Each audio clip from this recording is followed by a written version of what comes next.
Blessings and joy, beloved. This is Yeshua.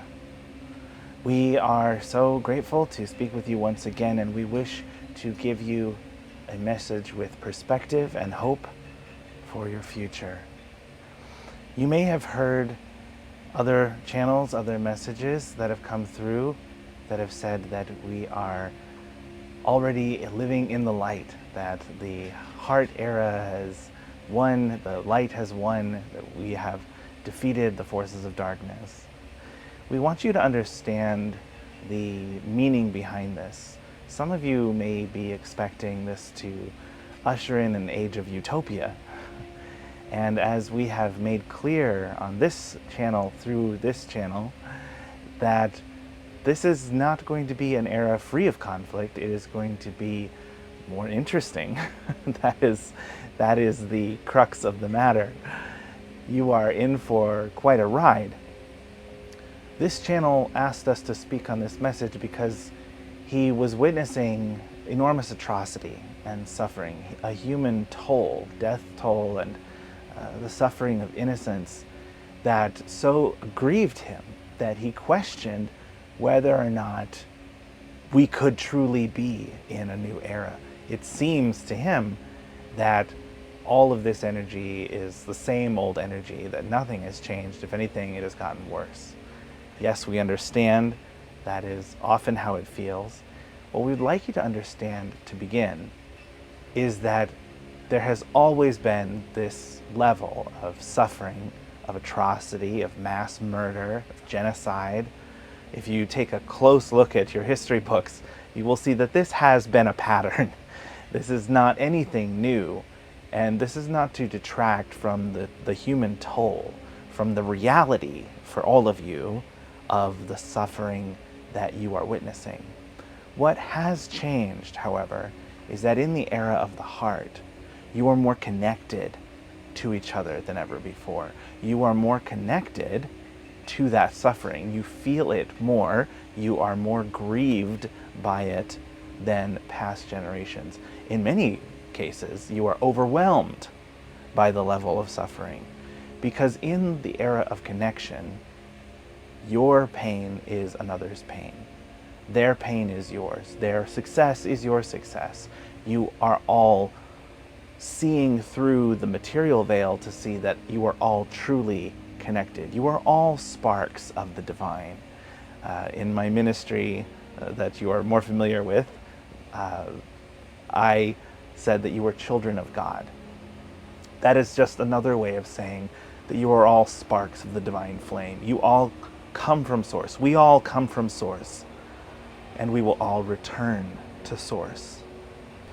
Since you will all return to Source, that means that there is going to be coming for all of you a moment where you will experience everyone's experiences. I'm using temporal speech to say that will come at a certain time, but that time will come sooner than you realize. For when you harm another, you are harming yourself. When you help another, you are helping yourself.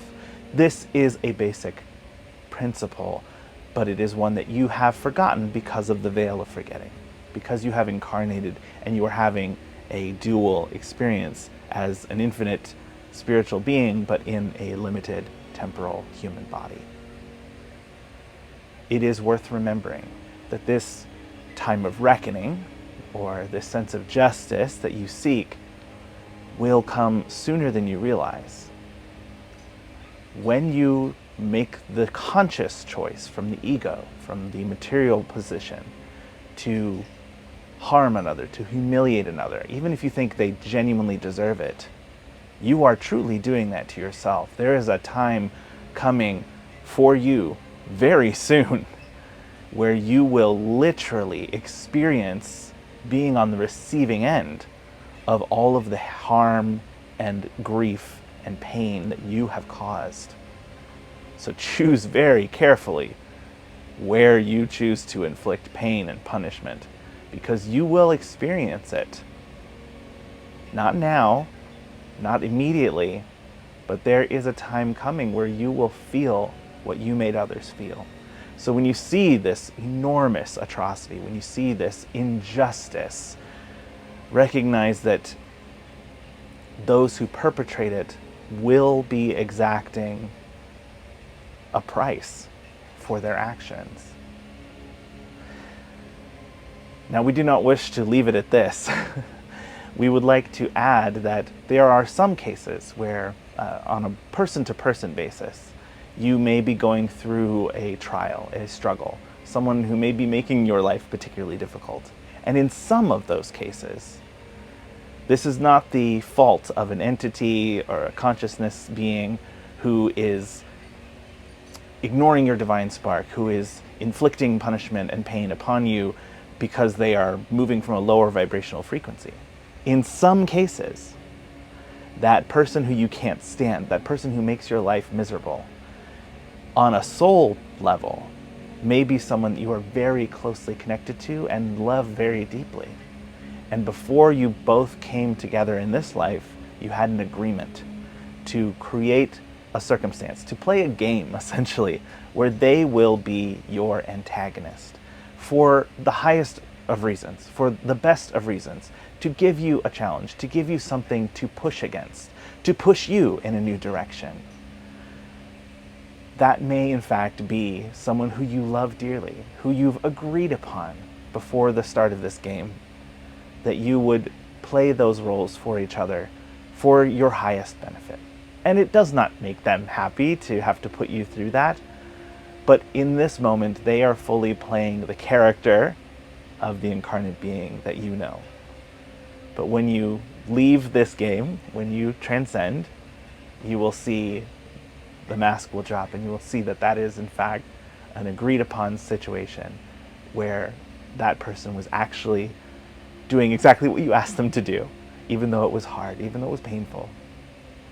Now, the tricky question is, how do you know when something is a genuine bad actor, someone who is from a lower vibrational place, someone who's fueled by hate or fear or malice, and they seek to generate that in you, to provoke you, to feed their low vibrational energy?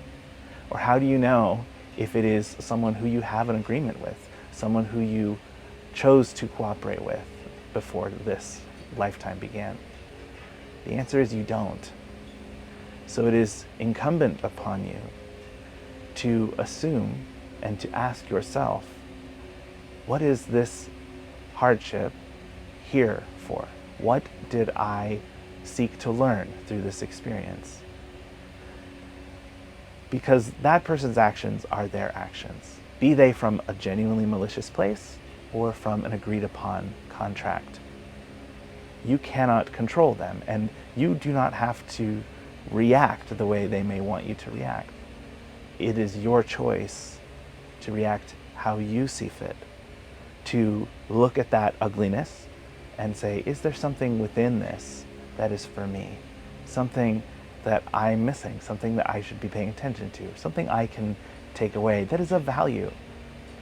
This has the ability to transform even the genuine malicious acts from the lower vibrational place and transmute that violent action upon you into something that you can transmute and transform into something of benefit. That is the transformational power of unconditional love. And that is something you are rediscovering because it is your essence. It is the core of your nature, the core of your being. You are here to provide nuance, to add layers to that experience, to give a deeper understanding for yourself and for others. In the age of connection, your growth is shared with everyone around you. You radiate that love and joy. Or if you choose to move away from love and joy, from unconditional love, if you choose to move towards fear and anger and suspicion, that is what you will radiate out into the universe. So you have very simple choices to make. Which reaction to your circumstance will you choose? And what will you radiate out into the world? There is enormous suffering. Can you do anything to help? Can you do anything to aid those who suffer? There is enormous pain and injustice. Do you have a voice? Do you have the ability to stand up for those who cannot stand up for themselves?